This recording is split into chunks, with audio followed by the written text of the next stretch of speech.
Hi, I'm Teresa Weezar, your host of 1 in 10. In today's episode, Teachers Using Tech to Cross the Line, I speak with Kotomi Yokokura, researcher and graduate student at Washington University. Now, we've all seen media reports of educator sexual misconduct, the overinterested band director, the exploitive teacher. But what do we really know about how this misconduct starts? And the ways in which instant messages, DMs, Facebook Messenger, and Snapchat, or anything else really contribute to it. Parents know to be vigilant about one-on-one contact between adults and kids when it's in person. But do they have the information they need to be equally vigilant about private online communication between teachers and their children? And how do we set boundaries around what kinds of online or electronic communications are okay and what crosses the line? As you will hear, consistent prevention guidelines around one-on-one communication between teachers and students are essential to protecting kids, both in and out of the school setting. I know you'll find this conversation as helpful as I did. Please take a listen. Hi, Kotomi. Welcome to 1 in 10. Hi, thank you so much for having me. So excited to speak with you today. Well, let's start by talking about how did you come to this work deciding to research educator sexual misconduct, and especially the element that we're going to talk more about, which is about their electronic communications and use of that as a part of the grooming and abuse process?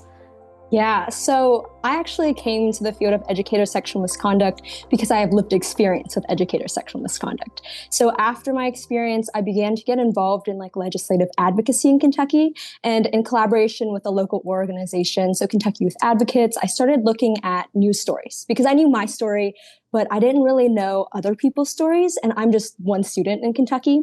And through that, I saw this theme of electronic communication over and over. So things like text messages, social media, phone calls. And then I was really interested if that same theme was represented in academic literature. And that's where I was surprised that there wasn't as much discussion around electronic communication use in cases of educator sexual misconduct in the academic side. So that's really where the study came about, was if we look at other sources of data, so in this study, it was disciplinary action records, do we see the similar theme of use of electronic communication to carry out educator sexual misconduct? So let's just kind of level set for our listeners a little bit about what we know about educator sexual misconduct, because I think all the listeners are professionals in child abuse, and we've all had these cases that involve teachers, so no surprise there. But I think that what often happens is that people think about the one school I was aware of, the one case I was aware of, not necessarily what its prevalence is. So talk a little bit about, as you did in your literature review, what do we know in general about how common this is? Yeah, so educator sexual misconduct, again, just for that level setting, I just want to define it really quickly because it's a little different from our criminal definition of child sexual abuse. So educator sexual misconduct is looking at any sexual behavior from an educator towards their K through 12 student. So if it's a current K through 12 student, any age, even if they're over 18 or currently 18. If it's a former student, it is under 18. And our prevalence of educator sexual misconduct. So one that's cited a lot is Shake Shaft's study in 2004, which was commissioned by the Department of Education. And that found that around 9.6% of students experience educator sexual misconduct sometime in their K through 12 educational career. So that's almost 1 in 10 students. And when we're looking at characteristics of educator sexual misconduct, we see largest proportions male, academic educators, and then those who have those one-on-one relationships. I mean, I think a lot of folks would be a little surprised that it's as common as 1 in 10, because they may remember that one case. But if we're talking about 1 in 10, that's a lot of behavior that really steps outside the line. And I also saw that you quoted a more recent study by Elizabeth Jeglick as well, which concerningly, it looks like this behavior may be increasing. Yeah, so in Dr. Jeglick's study, along with colleagues in 2023, they found that it was around 12%, which is close to 10%, but it is larger than what they found in that secondary analysis in 2004. And so, if I'm remembering right, and I think this ties to our discussion today, part of the reason that folks believe that this may be an actual increase and not just an artifact in the study or something like that, has to do with the contribution of the ubiquity of smartphones held by students and the fact that, well, now you've documented that it's a fact. Educators are using this as a mechanism to groom kids or conduct misconduct. Yeah. So in this study, I found that a majority of educators who were disciplined for educator sexual misconduct did use some type of electronic communication or technology to carry out educator sexual misconduct. So that can be a big part. I want to back up just for a minute because I did think it was very interesting, the population you decided to look at and where you got your data. So can you just talk a little bit about why did you look at this particular pool and what it consisted of? Yeah, so this data set looked at disciplined educators, so educators who are disciplined by the Education Professional Standards Board. So in Kentucky, the Education Professional Standards Board, which is a really long name, so it's just EPSB, they're the licensing agency for educators, so certified educators. They can give you the license, take it away, voluntarily surrender it, suspend your license. So I went through them to find 5 years of disciplined educators. So it's a little bit different from like media reports, which I looked at earlier, because media reports can be sensationalized a little bit of what are the big ones that we're seeing. It can also not be substantiated. So there could be cases of educator sexual misconduct allegations instead of actual cases, versus these records that I did analyze are all substantiated through an investigation conducted by EPSB. So they have their own legal team that goes through and looks at these cases, reports, student records, to see if this qualifies as educator sexual misconduct to the degree that warrants disciplinary action on an educator's license. Yeah, I was going to say, I think some of the qualifiers you're adding there was some attention drawn to that in the paper about the seriousness of this, that in order to be included in your study, there had to be a contemplation that someone's certification could be revoked or withheld, suspended essentially for a number of years, correct? Yes. Right. The other thing, and I appreciated this as well about the sort of data pool you looked at, because there was an investigation conducted, you really had a breadth in records. I mean, I read through that paragraph it was a long paragraph about all the kinds of things that could be included in those records. And really, it would be very analogous, although not identical, to the types of things you would see in a criminal case, even though these might not be criminal cases. The sort of level of investigation felt to me to be very similar in terms of, looking at, everything from records held by the student or educator, or even other kinds of things like affidavits of testimony and other things like that, correct? Yeah, so it wasn't just the plain fact of was there or was there not educator sexual misconduct in this case. We sometimes even had text messages. If they used electronic communication, some records had all the text messages that I could flip through. There was one record that was, it was over 1,000 pages because there was just text messages back and forth between students and teachers. And then there's also a testimony by educators. They can file a rebuttal. So their side of this case is also provided in all those records. Oh, interesting. That must make for some very interesting reading in and of itself. So, in the lit review of the paper, before we got to your study, one of the things that it talked about is like sort of who's most likely to be involved in educator sexual misconduct. And as you touched on earlier, it's male teachers, right? Yes. Not exclusively, but 2/3 or something like that. What else? What are other characteristics, and how did this align with what you found as well? So I'm interested in sort of hearing, like, what have we historically known about this, and how did that align or not align when you add the sort of electronic communications component? Yeah, so as you said, male educators are often one of the largest proportions we see. Academic educators, so people who are physically teaching, even more than coaches or administration, bus drivers, those staff. And then individuals with a lot more one-on-one communication. So communication with students that they can really build that relationship and have access to a student. When I looked at just general educator sexual misconduct, my findings fairly aligned. So it was largely male. I didn't really look at the academic versus coaches because, again, my records are for certified staff. So like bus drivers, they don't have an education teaching license. So they aren't included in the study. It's just the teachers. And then one-on-one, you can't really gauge as well through disciplinary action records because it gives you their grade level, but not exactly what they're teaching or the outside curricular activities. But when we're looking at electronic communication, again, largely male, but there's an equal proportion of electronic communication use just in a majority of educators who are disciplined used electronic communication use, whether that's people who have been certified for 1 year all the way up to like over 30 years.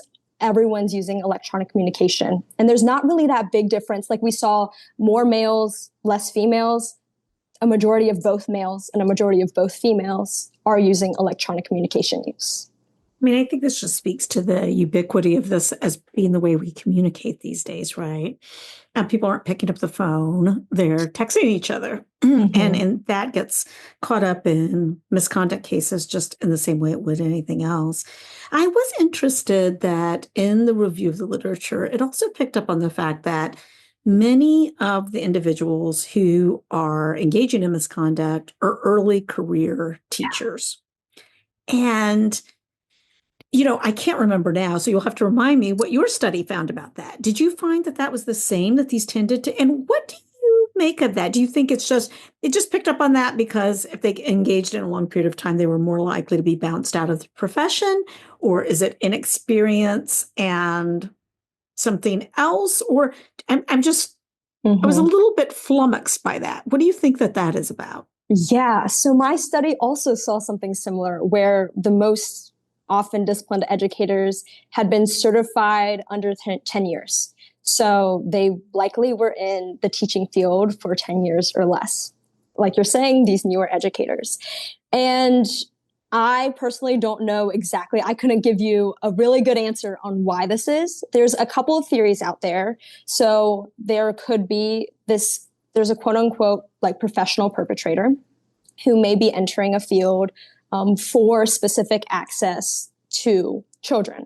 And this has been studied as well. And some studies have found that this is a driving factor, especially for one study looked at males and youth serving organizations. And they saw that the males reported that access to children was one of the reasons that they chose the profession that they went into.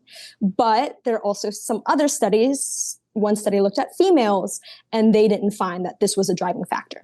So it could be, or it could not. That's a great area for further research, further qualitative discussions with educators if this is going into their decision, because it really does impact how we're screening educators or policies around how we're hiring educators. Another one, like you said, it could be that they're young.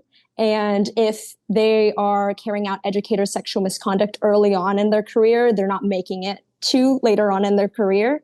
And so that's why there could be less people who are disciplined later in their career. It could also be that the education, so in Kentucky, there's 3 ranks, rank 3 all the way to rank 1. Rank 3 is basically your intro level. When you have a bachelor's, you go into the education field as a rank 3.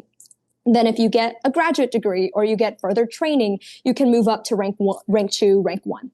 And we're seeing most disciplined educators were rank 3 for those who used electronic communication and rank 2 for just general educator sexual misconduct. But that's a little skewed because there's just more rank 2 educators in Kentucky. So we don't really look at rank 2, like it's proportional. But that could also be maybe our training is working so that as you get more education, it could be that you're getting disciplined less, but that there wasn't really a statistical significance of that. Now, I want to turn to the kids for a moment because, I think we all know that kids have phones and that it's just nearly ubiquitous. And you cited a 2021 study, so really sort of during the pandemic, but that 43% of kids 8 to 12 had smartphones and 88% of 13 to 18-year-olds. I mean, now I think for that older group, it might be 90-something%. I don't know. It feels like they're just everywhere. But I think that when parents have thought about the risk of misconduct between a teacher and their child, it has always felt somewhat remote because it's like, well, if they called the house or whatever, obviously I'm going to know that they called or whatever. I think that parents especially, have really not caught up with the fact that everybody has a cell phone. There aren't landlines, like mentally caught up. I don't mean in terms of their practice, but just like mentally the way that has changed risk for contact between educators and their kids that they would have no knowledge of. Because I think parents often pride themselves on, like, of course I would know if somebody was texting my child incessantly. But the case that you described of having, I don't know, thousand, was it pages or messages? Pages. Pages, which is even more It was the terrifying. whole record. Right, of messages between an educator and a student. I mean, that is a volume that a parent would be, you know, I think would be very shocking to parents to think that that much contact could happen and they would have a complete lack of awareness about that. Yeah. So to touch on the parent awareness too, I do want to make a call out that parents could be looking at phones, but educators I saw in this study were also making comments about remember to delete messages. There was a lot of electronic communication that was cloaked in secrecy. So I'm not sure if you're aware, but Snapchat is an app that's often used. And with Snapchat, you can delete messages or they instantly delete. You set a time, and after the recipient opens it, however long you set, it automatically deletes. Or there were cases where educators had students create like private fake social media accounts so that they could communicate not through their personal like public social media account, but a fake social media account so that there could be a little more secrecy around electronic communication use. So yes, parents could be proactively monitoring it, but I do want to just make a note that there is some secrecy and some efforts to keep communication a secret through electronic communication. Yes, I was so glad that you pointed this out because, for one thing, I thought it was kind of a surprising percentage that used social media as the mechanism. I don't know, it was like 50% of the educators that were engaged in sexual misconduct had used social media as a way of conducting that. But you gave an example, and I have to say,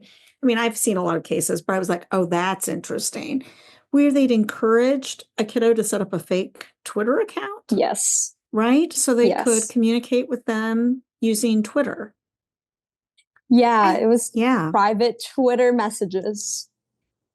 I think most parents would not think that one up. It's just, it's like a bridge so far, in terms of the level of sneakiness that the educator has. And I mean, it's all a betrayal of trust, but that's such a clear exposure of the intent to conduct the misconduct and to harm the child or youth as a part of it when you're encouraging them to, set up false accounts and things like that. Just it's awful.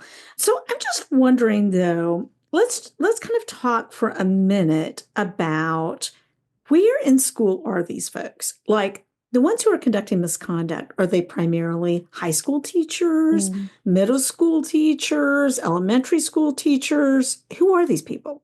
Yeah, so they're actually a range of all of those. We have elementary school, middle school, and high school teachers who are carrying out educator sexual misconduct in Kentucky.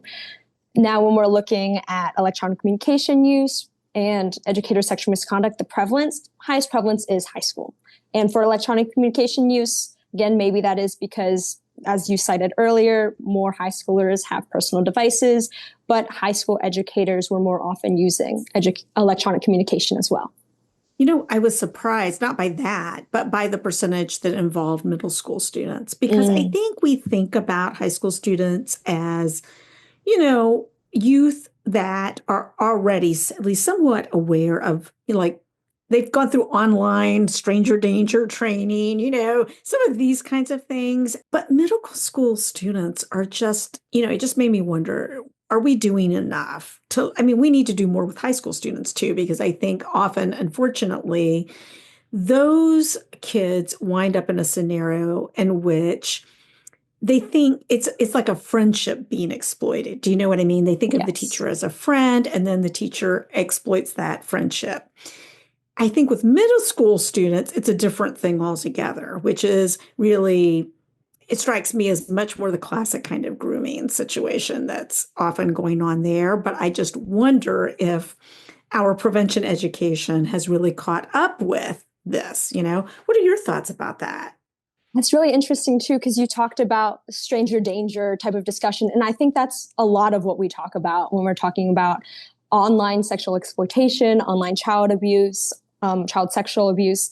And I think something that is really interesting and could be important for our future policies, trainings, or prevention efforts is shifting this stranger danger narrative as well. So, Finkelhorn Company in 2022 did a study around online child sexual abuse, and they found that online grooming by an adult and online child sexual abuse most often were carried out by individuals that children knew offline.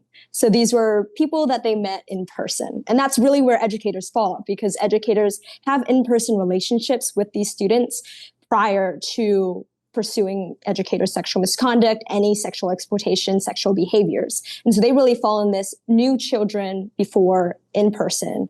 And that's really where we may need to shift this narrative of stranger danger or expand upon stranger danger to include, hey, we also need to be talking about appropriate boundaries, appropriate communications with people you do know in person.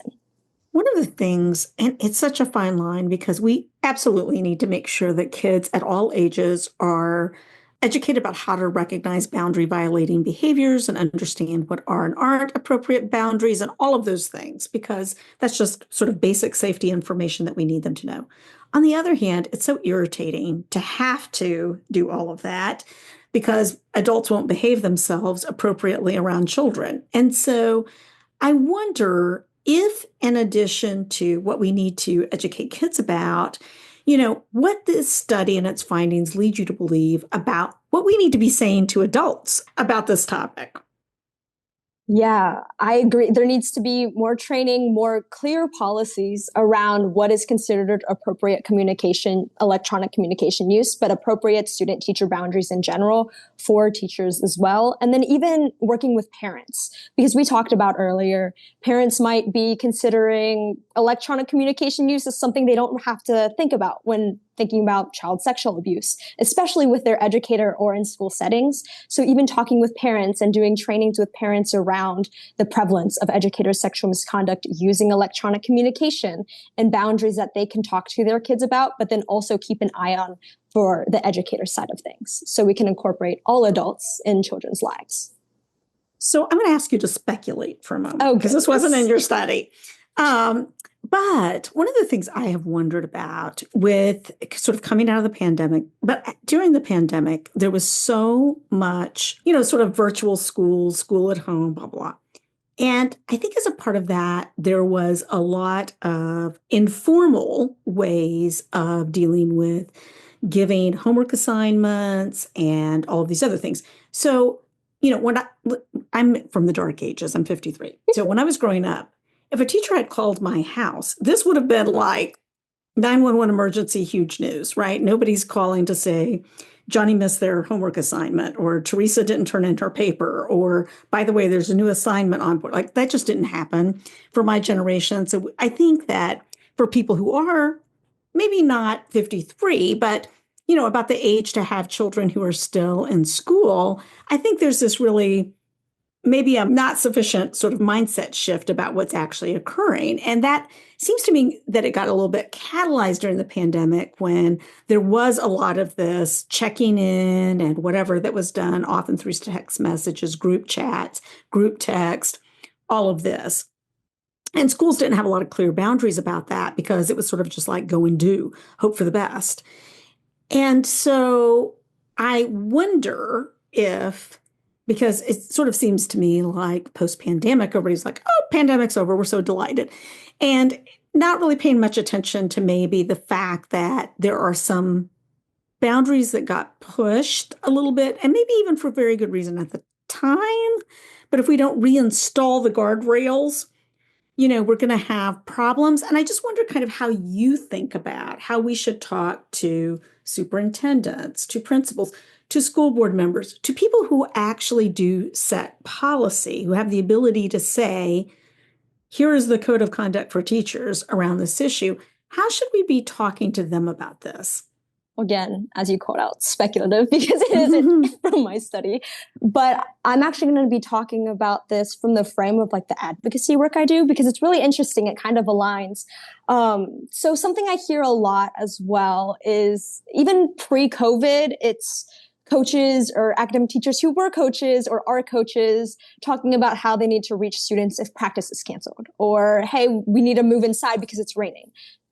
Important information to get to students in a very timely manner. And states such as Kentucky just passed this as well, are trying to shift this of we can talk and communicate with students, but through pre-approved manners. So it could be when I was growing up, there was Remind. I think there are other things that are out there now, but school district approved methods of communication.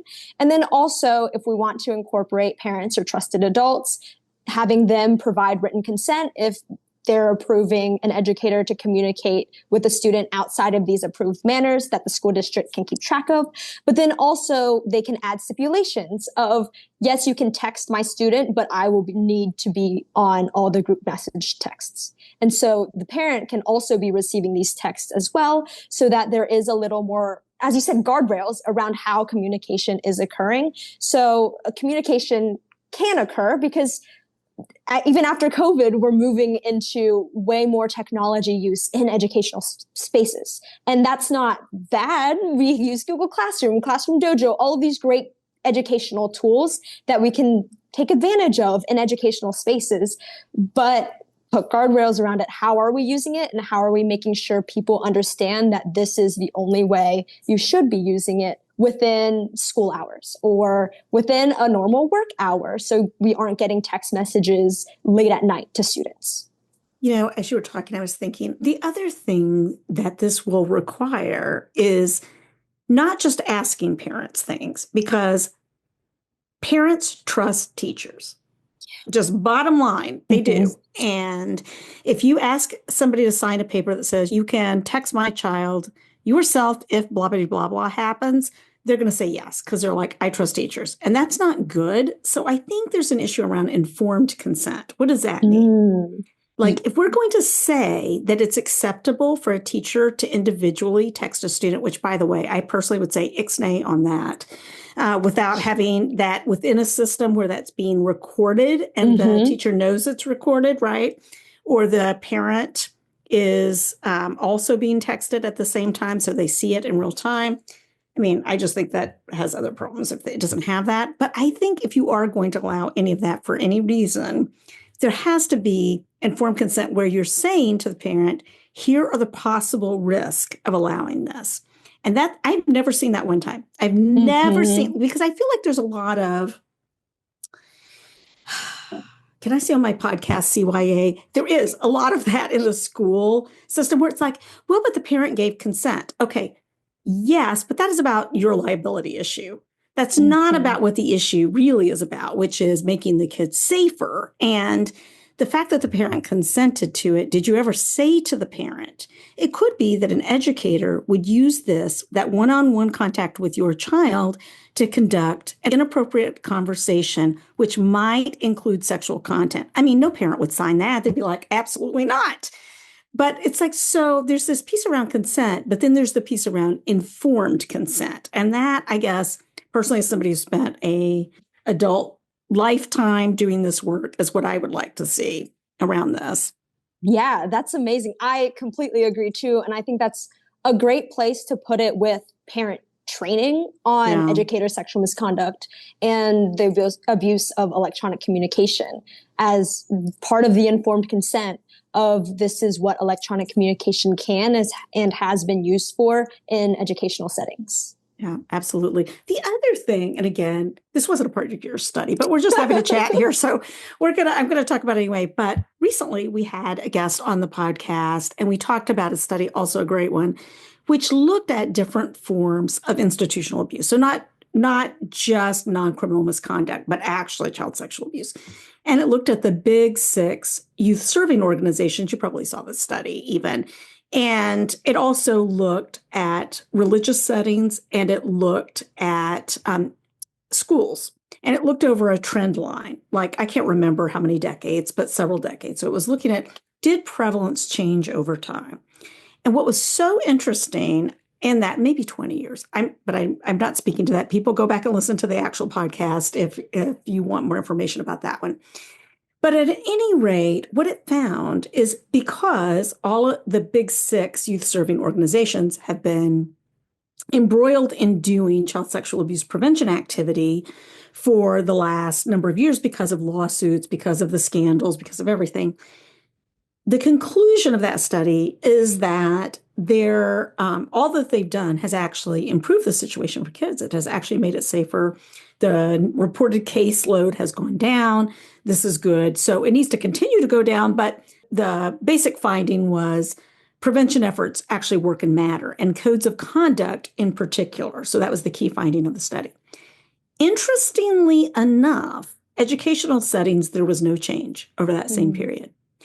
And they think, and this was kind of the point of the study, and I think it would be an interesting area to explore, is the difference that having the lack of code of conduct. Like educational settings do not have to the same degree clear codes of conduct for teachers that say, here's the amount of in-person contact that you can have, whether or not you can touch a student, for example, whether or not you can communicate with them after school, all those things that, like if you were talking about Boy Scouts or Big Brothers, Big Sisters, they now have very clear guidelines. And so these guidelines have been helpful in helping people, not only kids know when something is off and not only putting on notice the actual employees, but also it's a way for parents to talk about it like, oh, I'm aware of the code of conduct. What I'm hearing my kid describe to me is violating that code of conduct. I need to talk to somebody about that.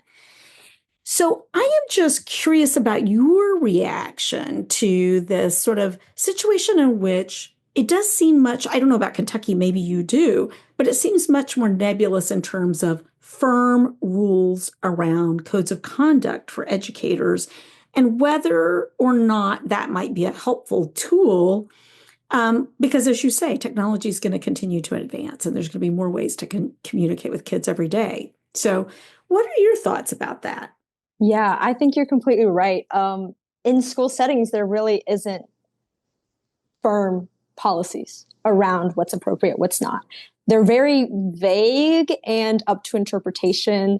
And that can be a harmful aspect because how are people going to call out, hey, I think you're crossing a boundary if the boundary line is different for everybody because it's unclear where it's actually standing.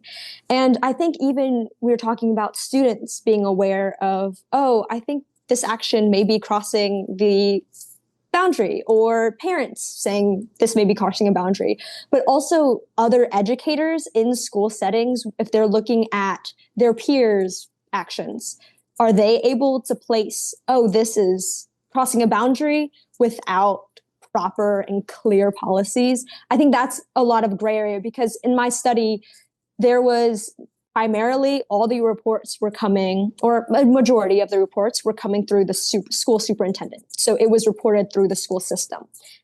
Rarely was it self-reported, if ever, or concerned family, concerned community That's member. interesting. That's So fascinating. yeah, so the educators being aware of when other educators or even principals, school superintendents being aware where this boundary is can be really important in the identification of educator sexual misconduct.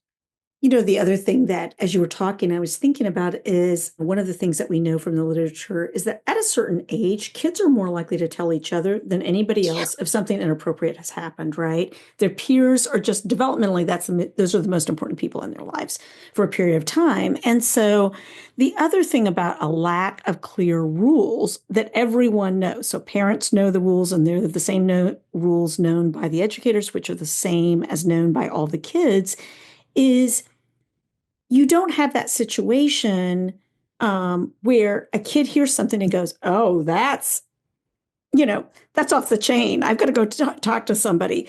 Where in child sexual abuse, you do have more of that. It's not uncommon for a child to report that to another child and the child to tell a parent or a teacher immediately because they're like, that is way out there, what I just heard from my friend, and I want to protect them.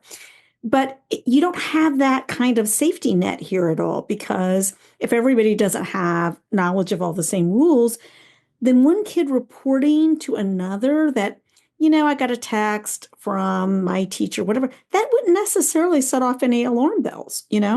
Exactly, especially if other teachers are normally texting students. Yeah. Oh my God. You know what? This is so annoying me with some teachers right now. And teachers do the Lord's work. Like, I so they're admire amazing. Teachers. Yes. I had the best teachers, but it's like for people to go into this field and then abuse that trust is the thing that's really, really hard because we know how damaging that is for kids. And even if it doesn't cross the line all the way over into criminal child sexual abuse, there's still a very deep violation of trust that kids feel when these things happen. So I'm wondering what's next for you research-wise? We were so glad we happened onto this paper, and I know that you have a long career ahead of you. So what's piquing your interest these days? Yes. So I'm definitely going to be continuing to work in the child sexual abuse space. My other area of interest is housing and homelessness. So my goal is to end up bridging the two, looking at child sexual abuse as a pathway into homelessness for youth, but also the cycle of sexual violence among unhoused youth and just this interplay between the two. Well, come back on the show when you finish that work and publish again, because we just, I think these areas are really critically important. And I appreciate that you're looking in areas that have not always had, a lot of attention. So is there anything else that you were hoping we would talk about today or any question that I should have asked you and didn't? I think there's honestly just three main points of this research. And the first one is just there really isn't this like single image of educator sexual misconduct. And wouldn't that be great if we could just give everyone a checklist and the policies and trainings, you just have to look for three things. But there really isn't any image. There's in this study, male, female, all high school, middle school, elementary school, rank certifications, student teachers, people who've been teaching up to 35 years. So GAO, the Government Accountability Office, in 2014 did a study where one of the main barriers in reporting for educators was this disbelief around whether or not their peer could be carrying out educator sexual misconduct, whether that disbelief was due to reputation or the educator not fitting this one image of educator sexual misconduct. So one of the big things really is calling out that there is no image of educator sexual misconduct. And the second one, as we mentioned, is just the need for shifting or including in-person understanding of it's not just stranger danger, but online child sexual abuse, use of electronic communication can also include those who you know or children know offline. And that last one, the need for clear policies and trainings. And again, teachers are amazing. All of my mentors are previous educators that I've met sometime in my educational career, and we're not trying to overburden teachers. I think it's really how do we collaborate with teachers to set these appropriate boundaries, appropriate uses of electronic communication, to work with them to keep the students they care about safe. So I think it's really this collaboration with teachers to keep students safe. Well, I 100% agree with you. And I think that, for all the wonderful teachers out there, nothing disturbs them more than seeing an abuse of trust by one of their peers. So I appreciate all your work in this area and come back to talk about your future work anytime. Thank you so much. Thank you so much. Thanks for listening to 1 in 10. If you like this episode, please share it with a friend or colleague.